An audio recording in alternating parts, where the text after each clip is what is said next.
Hey, all you cat campers, it is Jackson Galaxy, your lead cat camp counselor. And if you happen to have missed our September 2020 cat camp, you also missed this wonderful session with Lynn Knott, a fantastic artist. And if you take a look at the catcamp.com site, if you go under the prep section, you will see all of the supplies you might have needed to paint along with Megan. Also, if you go down to the description below, you'll see links on how to get to Megan's store, get all of her wonderful prints. And by the way, this is my favorite thing right about here. This is Megan's tarot cards. They're so cool. Hopefully she's still selling them. Hey, but go to the store and find out for yourself. And in the meantime, don't miss Cat Camp next time. Go to catcamp.com. You'll get information on upcoming camps, and then you can get all ready to paint along with Megan next time around. All right, you guys, enjoy. Light, love, and mojo to you.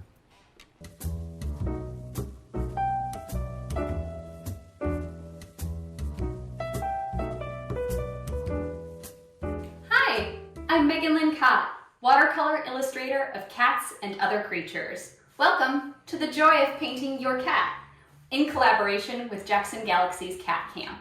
Today, I'll be walking you through an easy method to paint your cat. It'll only take about 15 or so minutes, and it'll be a snap.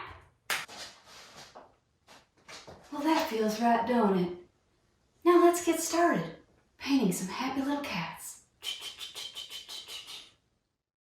Here are the supplies you would need. I tried to make them pretty easily accessible supplies, so they're things you can find at any art or craft store certainly, but also maybe a well-stocked grocery store or drugstore, whatever. To your left clockwise, we have first our reference material. I just printed that out on a regular printer. Your handy dandy little water container. Mine is well worn, clearly. I have a palette, but you can also use a clean plate or something you don't really mind staining. I have a rag there to wipe my brushes off with extra paint or extra water. I have 3 brushes there. They're vary in size right now. They're round brushes that are a 6, a 4, and a 2, but really you can just use whatever maybe paintbrush comes with it as long as it's a watercolory brush with soft bristles. And then I have a paint palette that's really, you could find that anywhere. It's just a regular run-of-the-mill paint palette, even like Crayola equivalent. And then finally, we have the PDF that is available with this video to download, the Joy of Painting Your Cat PDF. So I just printed that out on watercolor paper, but you can use any thick paper or cardstock. Just know that cardstock isn't going to be able to take as much water and layers as you would on watercolor paper. All right, let's get started. All right, so I chose a tabby to paint because I think that's the most common cat coloring. And we're going to start by loading the brush with water and a little bit of pink and some red and some purple and a little bit of the ochre yellowy color. We're going to kind of paint the parts of the cat where the fur is a little bit thinner, so around the nose and the whisker area and a little bit around the ears as well. Kind of defining the white spaces of the cat right now. If you look at the reference image on the left, you can see the parts where the shadow is. I'm kind of just pulling the paint down into those areas to kind of start to define the fur. Painting a little bit around the eyes. I actually really like to give a little bit of pink around the eye socket. Just think it makes it look a little bit more lifelike. Just again defining the areas right now. And now I'm going to make a little bit of brown to go over like the entire cat fur area. So I took some black and some rusty brown color and a little bit of yellow, some of that ochre again, making it a really nice like tabby coloring. But you can use this for any cat coloring. I just chose this one as the most common. A lot of folks have tabbies, but you can use like those kind of neutral colors like the black and the rust and the yellow ochre and the orange even to help do most cats.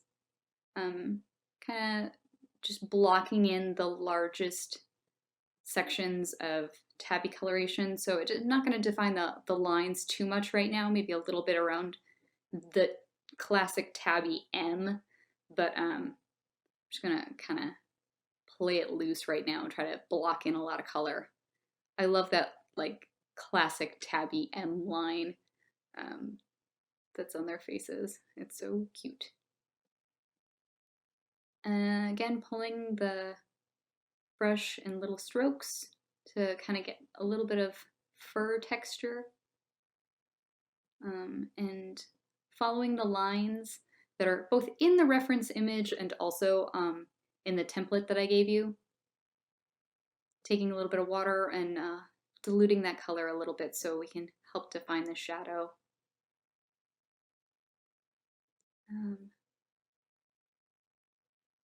Just blocking in those spaces. You can do this with your other colorings of cat. We're not worrying too much about the details right now. So if you're filling in an all gray cat or an all black cat or an all white cat even, you're not going to just take black or white paint because we don't have white paint. And I don't usually use black paint. We want to use like a combination of those things. So look at, if you have a white cat, look at the colors that are in this. Like you can see a lot of the white fur, and this cat in particular has a lot of blues in it and a lot of purple, a lot of pink. So you're going to take those colors and, you know, test it on your palette first. If you're not sure about the color, you can do a little line off to the side of your page to see how it's going to take on there. Just filling in those cat colors. And I didn't add a tail in this drawing because I don't know what your cat's tail looks like. So we just kind of drew a generic tail area. And I figured you could add your tail wherever you wanted to.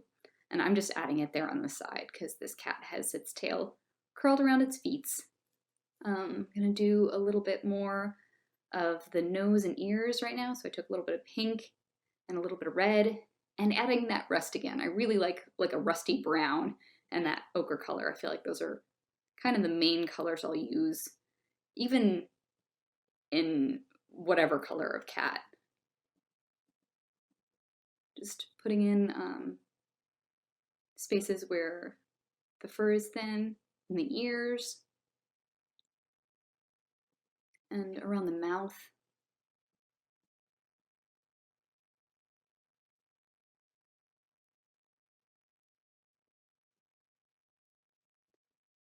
And again,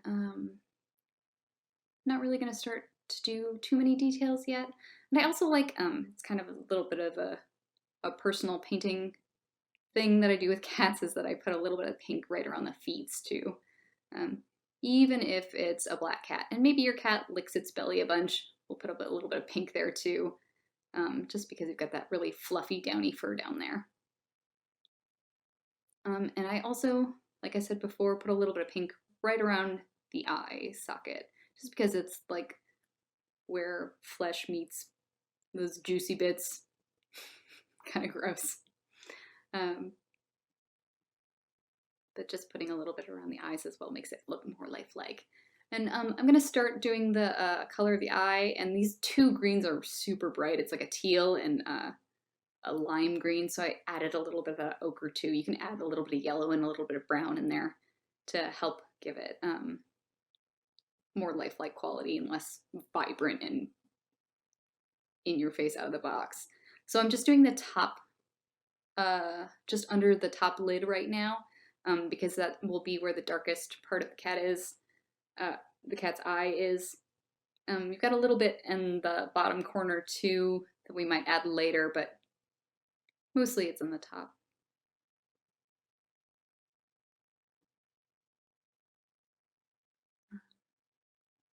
Now I'm gonna define some of the fur in the ears, a little bit more purple, just layering my colors in here to help get it a little bit darker.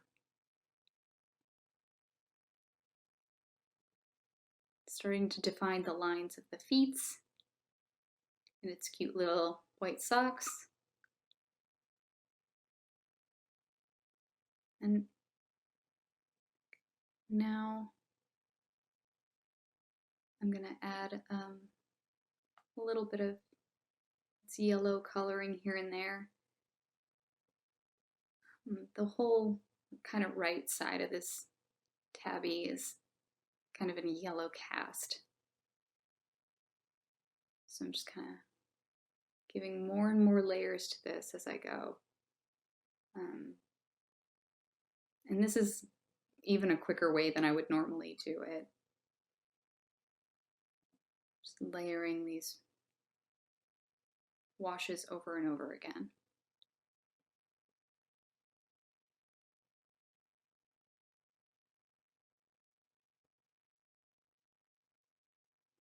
And you can take these techniques and again apply it to any cat coloration.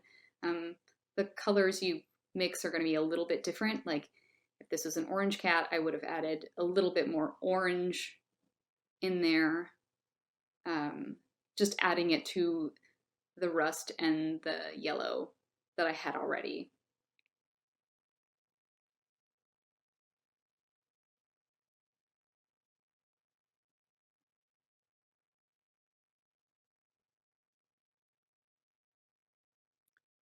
Now we're going to get a little bit of the definition of the bottom of the eye, or the color at the bottom of the eye. I mixed the brighter yellow and the lime green, and I'm just going to go over the whole eyelid, or the whole eye right now. And I added some of that yellow ochre in, and I'm just going to take a drier brush and pull some of that color out to kind of make it look a little bit rounder. So I'll pull the middle color out where the eyeball is the roundest. Just taking some of that color out so kind of get a stain all the way around in kind of a circular spot. And I just went over the color I had done before too, and that'll stay darker because we made that original wash. Getting some more layers in the corner of the nose where it's the darkest in value.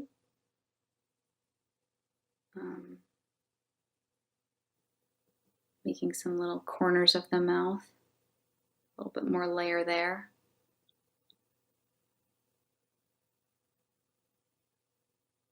And just hitting those bottoms of the feet where that's where all the weight of the cat is. So you want to kind of make those feel heavier. And now we're going to go in and start to define the stripes of the cat. Get into the juicy bits.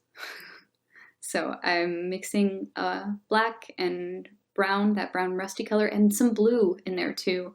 Just kind of give it some flavor, and it's more fun if you make noise while you're doing it. So you go just like Bob Ross used to do. And if you get too much paint in one area, don't worry, you can always pull it out with a dry brush like we did before, or a clean brush. So that's what I'm going to do right now. Kind of blend those areas. I wiped some of the paint off with my rag, and I'm just going to blend those areas a bit. Defining the M of the tabby. Most cats, if you look at them, have kind of tabby markings. Even black cats or white cats kind of have, I think that's how their brow and the muscles of their brow go. They kind of give those creases there to look like the tabby M. Even if it's not as pronounced as it is on a tabby, you've still got those like fur markings. So if you look at your cat, you can kind of see those little grooves in their fur. At least that's what I've noticed. That's my scientific estimation of that. Pulling these details out in tiny little strokes. You don't have to go this fast. I'm just doing this quickly. And if you put some black around the nose, just be really light with it. And if you get too much, just pull it off with some water and a clean brush. And I'm pulling outward with these little strokes to get the tabby lines.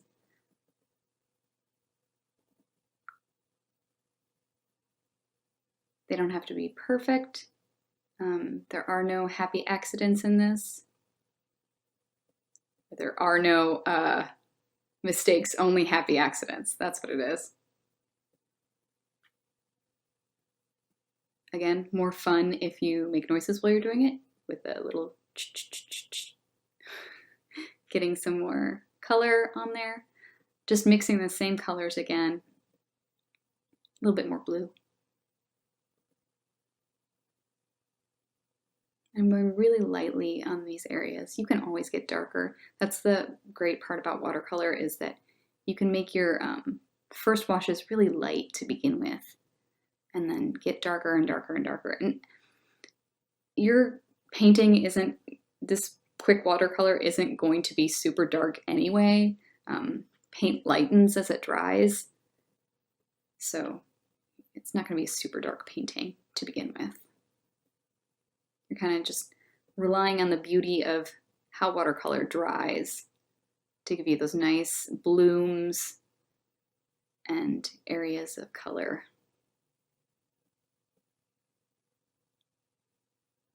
And I'm getting darker and darker on these stripes, you can tell. So I'll go over the ones that I'd done before. Give a little love to the eye. Don't forget the tail. And if you kind of had done a blobby tail before, you can kind of help define those areas. And tabbies have those nice little stripes on their tail. Even my cat, who is a ginger fluff, he has little stripes in his tail too. So this is pretty common with cats. I've even seen some white cats that have like little stripes in their tail as well.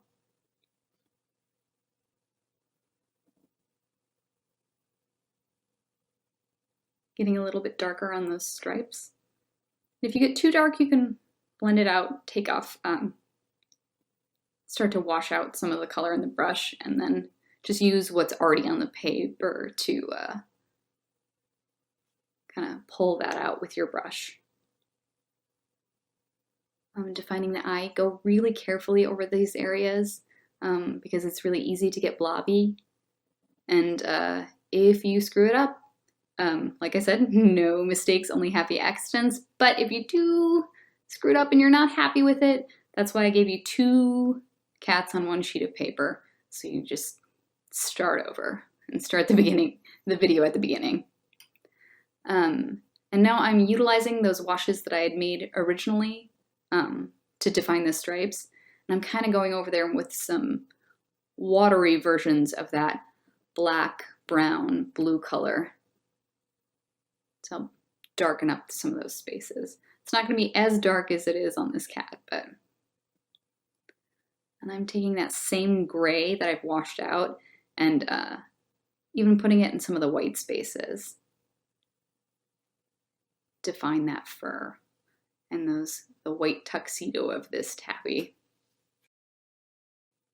And if you don't have a brown color, you start to think about your complementary colors. So red and green, or orange and blue, or purple and yellow. Those will create a nice brown or gray for you as well. And experiment with combining different colors in your palette to help define the color of your cat. And don't be afraid if you've got you're like, I see green in their fur. Go for it, man. Try it. There's nothing wrong. This is your world. You can experiment in it. And honestly, you don't have to show anybody if you don't like it at the end. So I took some of that gray and I watered it down a little bit to create the whiskers. And I just pull those in one stroke. Don't try to go over those in more than one stroke. You just want to pull the whiskers once. So be really gentle with them, very light. I'm just adding a little bit more color around the eye, a little bit more of that green, and I added a little bit of teal, just around the iris. I find cats with green eyes have sometimes just a little bit of blue right around the iris of the eye. So there you have your cat. I could honestly go over this over and over again and keep fiddling with this painting. That's kind of what I do with my longer form ones, just keep going and going and going until I feel like I'm done. So Please get at me with any questions you have specifically. I don't know that I can help you paint your cat step by step completely, but I've kind of given you the outlines here. So there you have it. I've painted a tabby tuxedo cat, but you can use these principles to paint any color of cat. I've painted a silver point tabby, or a black or gray cat, or a ginger fluffy cat. Using this same template, you can paint any of those cats and most of the cats that are in your home. Really any color of cat that you'd like. Well, thank you so much. I'm certainly glad you joined us here today. And from all of us at Cat Camp, happy painting. Bye-bye.